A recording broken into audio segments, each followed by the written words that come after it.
transformed my marriage in a very powerful way.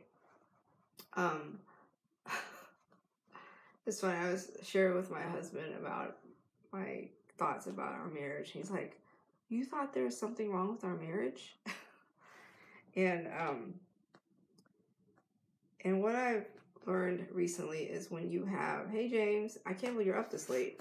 It's like 12:21. You should be in bed, young man. And so one of the things I learned recently is when I have conversations with my husband about the things I really would rather not, is when I have the most profound conversations.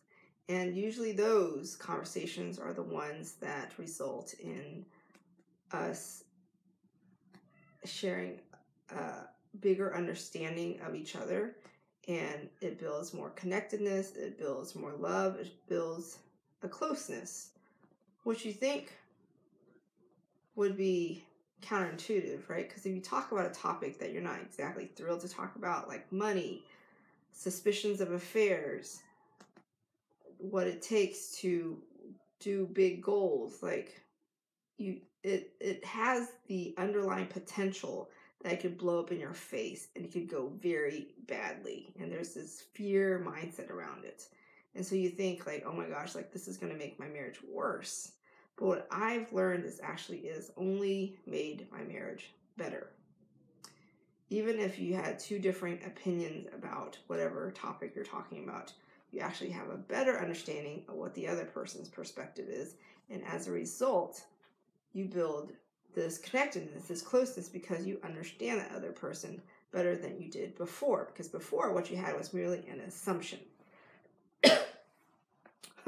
Recently, I had this soul-bearing talk with the multiverse, with our Heavenly Father.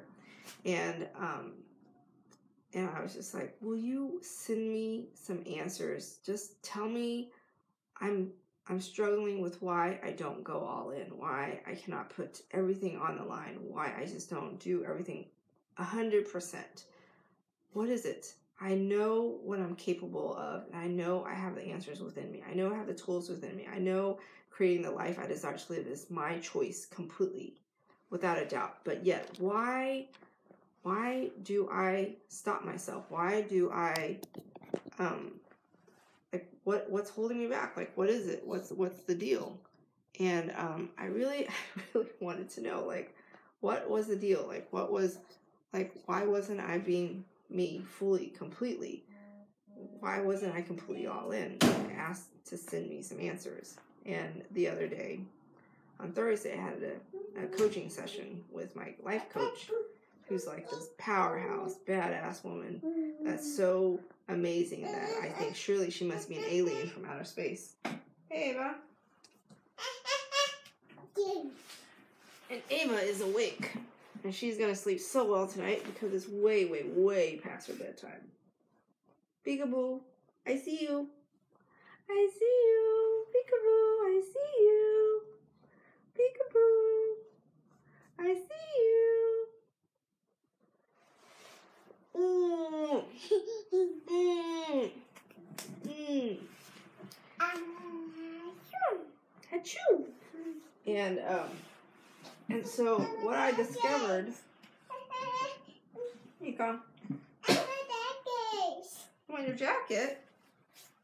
Where's your jacket? She took off her jacket?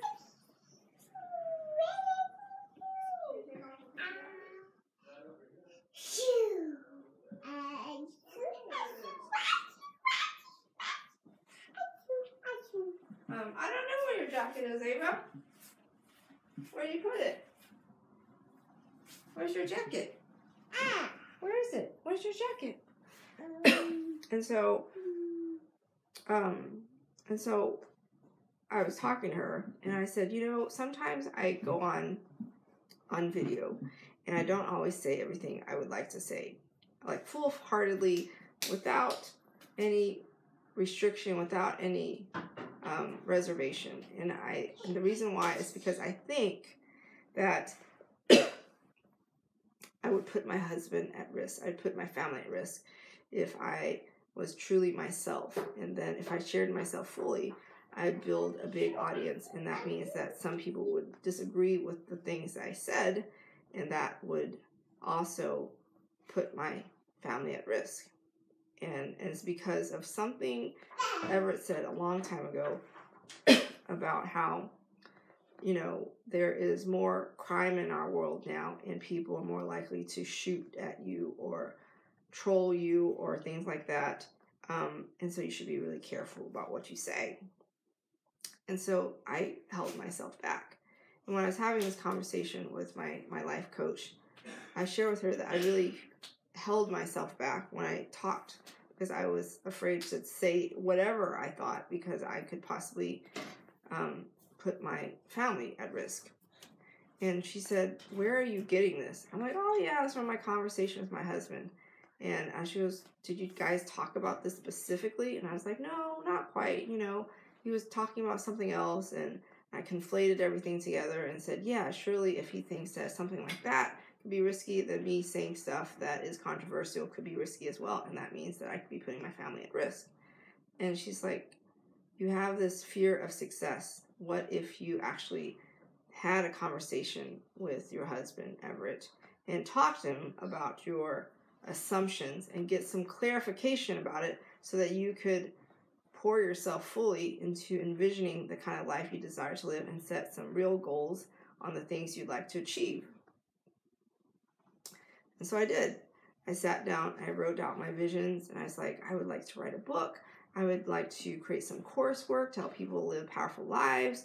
I would like to work my life coaching practice full time. And this is how I could break it down, and this is what it would take each day and what kind of things I would do each day to make it a reality. So I talked to my husband about it. We sit down, we have a conversation, and I was so sure he was going to go into all these things about why it was a really bad idea about what I desired to do. And instead, I learned that he would go to such great lengths to support whatever it was that was important to me. And it's funny because when my coach suggested that I have a talk with Everett, I thought, this is not a good idea. It's going to end badly. We're going to have these differences of opinions. But based on my past conversations with my husband, he always surprised me. When I brought my topic into the conversation, I sat down and gave him the space to say what he desired to say and to truly listen fully without simultaneously trying to think of what I was going to say to combat or preempt or cut off or to negate what he was saying. I would simply listen to what he was saying fully and then think, how can this be a win-win thing? How could we be really creative about a possible solution to the perceived challenge? How can we rise to or exceed the circumstances and situations that we intentionally put ourselves in that we think are beyond our perceived abilities? That's something I manifest every day. And of course, I access my creative genius. I think about positive potential alternatives. And like, for instance, Everett's like, "I'm going to have to give up golf and give up tennis so I can carpool the kids around to other extracurricular activities because you want to spend more time writing and creating coursework and having coaching sessions with your clients and work a full-time job. So yeah, that means you're going to have less time to do other things around the house, like taking the kids to their extracurricular activities." And before, I'd be like, yeah, gosh, that's right. Maybe this is not a good idea. Maybe this thing is not going to work out for me. Instead, I was creative. I thought, well, surely there's a win-win type of situation here where Everett does not have to give up his tennis and his golf and anything that's really important to him. Surely we can make everything work. And so I thought, well, we could carpool with other parents that are also doing martial arts or dance or music. We could hire someone we trust to do it. We can ask my parents to do it every now and again. We can make sure that we go to all the recitals and the games, but we don't have to show up for every single practice like you did. Like Everett would take Austin to every single softball practice. t-ball practice, and it wasn't truly necessary. And so it was like such a creative, simple solution. Hey, Lauren, thanks for all the love.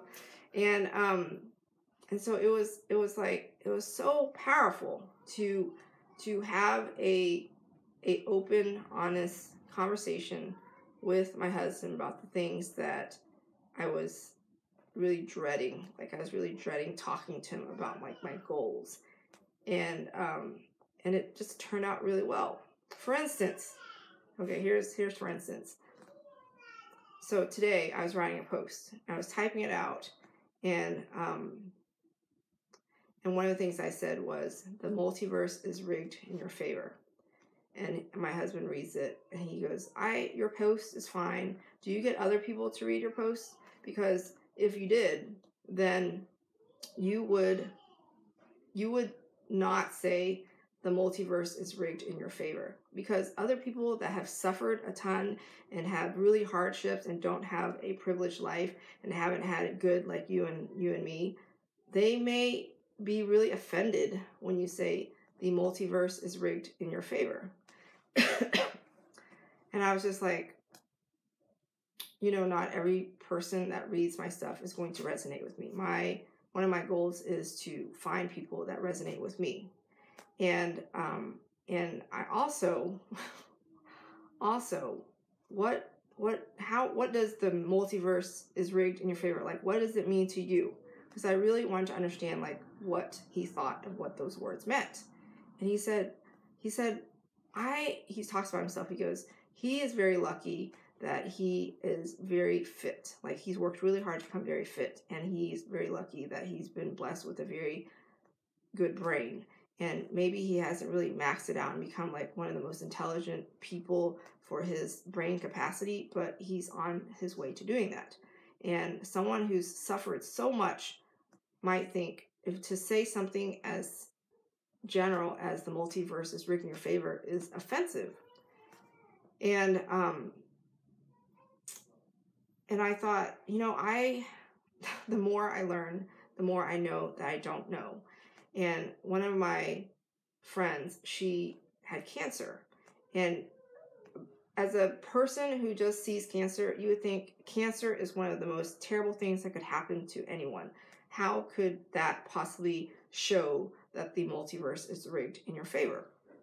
And she shared with me that when she was about to die and she didn't know how much time she had left, that she got to see life in such a unique way, and it was one of the greatest gifts that ever happened to her at the same time that she was battling cancer, because she treasured every single moment she had with her kids, her family, and something as simple as looking into her daughter's eyes and seeing the kind of love that her daughter would pour into her, or the love that she was seeking from her mother, was one of the greatest gifts that she could have.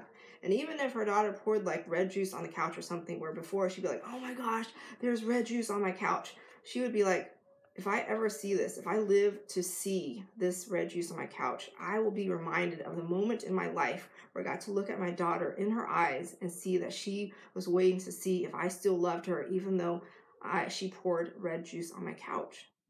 And I said, how can you say that is a gift or is a curse? Like, we don't know so much. Like, when I say the multiverse is rigged in your favor, I'm saying you are a manifestation of the multiverse. You have all this unlimited power within you, and you have access to be the most powerful version of yourself, and you get to access who you desire to be and the life you choose to create because of your divinity and because of who you are. So yeah, I think the multiverse is rigged in your favor. You are deeply supported, you are deeply loved, and you have the power to access your divine right, which is the multiverse that resides within you. It's the connectedness of our soul. It's who we are. It's our divinity. It's our origin. It's where we came from. And it's funny because you think that if your husband criticizes or critiques or gives you feedback about a single sentence in your post, it could end very badly, right? You can think, oh my gosh, I suck, or my husband thinks I suck, or, like he's pulling myself apart, he's criticizing my art.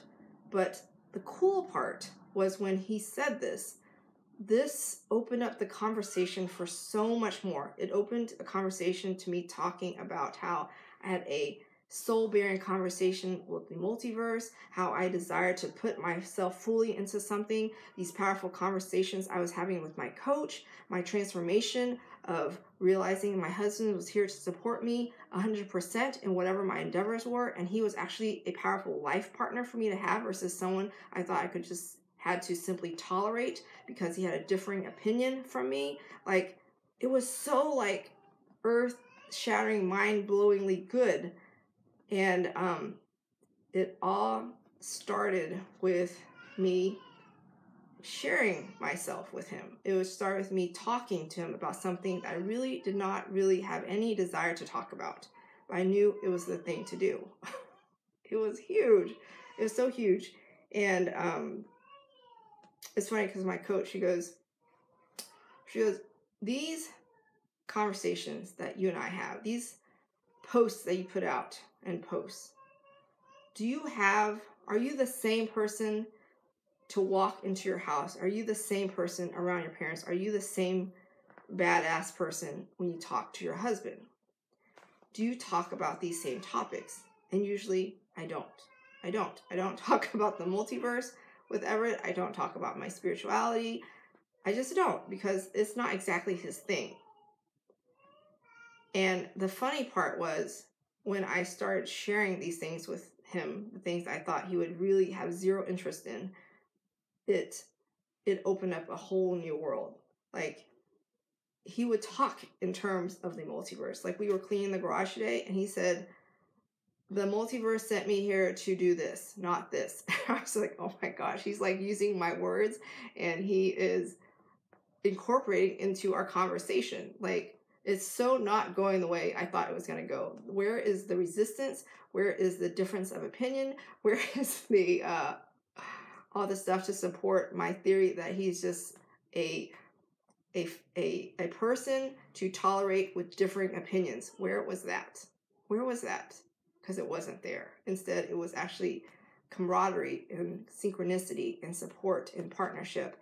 And he's actually a person to help me climb up my mountain and point out ways for me to climb it up effectively versus a bag that I have to strap onto my back and carry up the mountain myself. Like, that's how I saw it. And it was so different. And the funny part was, you know, like some things, when people say things, like, I'll just blow them off or I won't listen to what they're saying. But when I was doing my breath work 2 weekends ago, I saw this mountain. And I was like, there's something really significant about this mountain. And then sure enough, when I get on a coach call with my coach on Thursday, she starts alluding to a freaking mountain.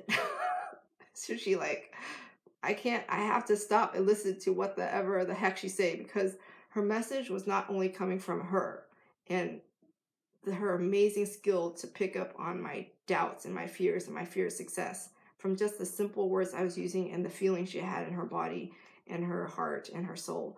But she brought out the freaking analogy of the mountain that was the same vision of the one I saw in my breath work. It's like my mom or anyone starts talking about butterflies, I can't help but stop and listen, because I have this thing about like the transformation of a butterfly. And so when my coach started talking about the freaking mountain and what it looked like and what the climb was going to look like and what it could look like and what it would look like with a partner versus a person that I was dragging around on my back trying to climb this damn mountain, it was something to tolerate, something to deal with. Like, it was so profound and so synchronistic, and it was just utter divinity, and everything made absolute perfect sense.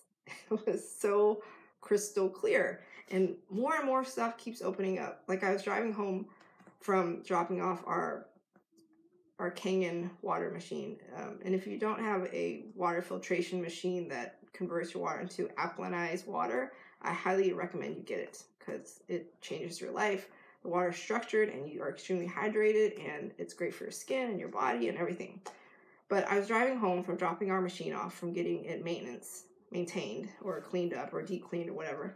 And I thought, oh my gosh, like, because I had a conversation with my husband about my deep-seated fear about having success, and seeing what he was willing to do to help me on my journey, it made me realize how lucky I am and how much more I love him. Like, I love him more than when I married him.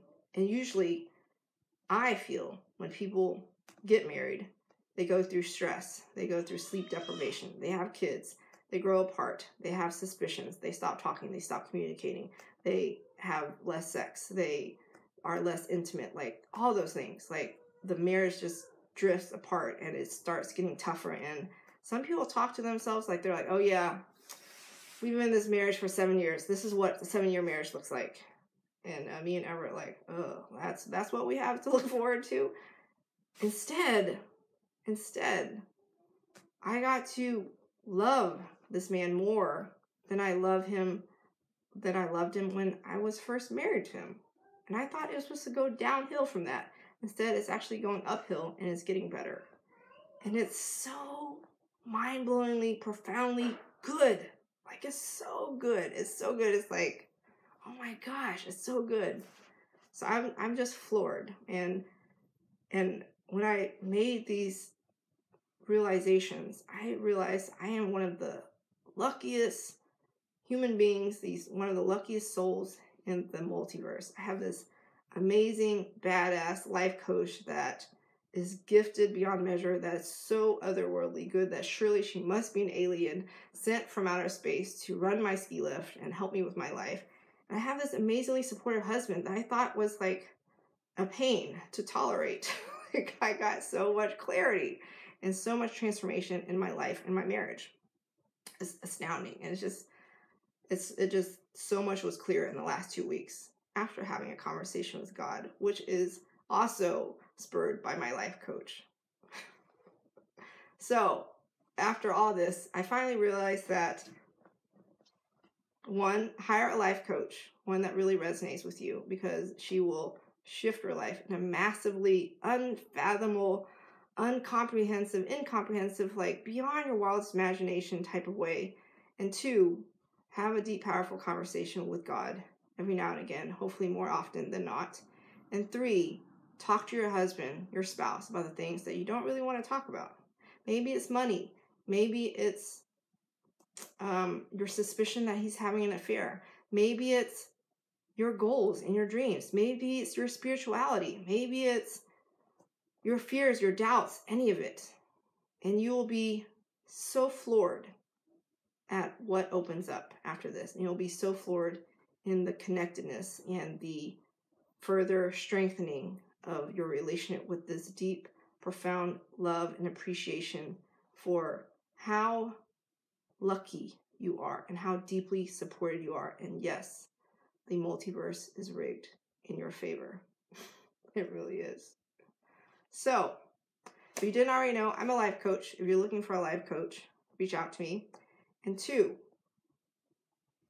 go talk to your spouse. Have a really deep, powerful conversation with your spouse and see what opens up. Provide the space for your spouse to say whatever it is that he or she is going to say, and listen fully with your heart and soul, and then ask clarifying questions and really get to the bottom of what it is that is going on in their life. And three, let's conclude this video so I can go to bed. I send you love, light, profound clarity, infinite possibility to create the life you desire to live that is completely aligned with your soul's expansion and growth always. Here's to you living a soul elevated life, and I will see you tomorrow. Good night or good morning.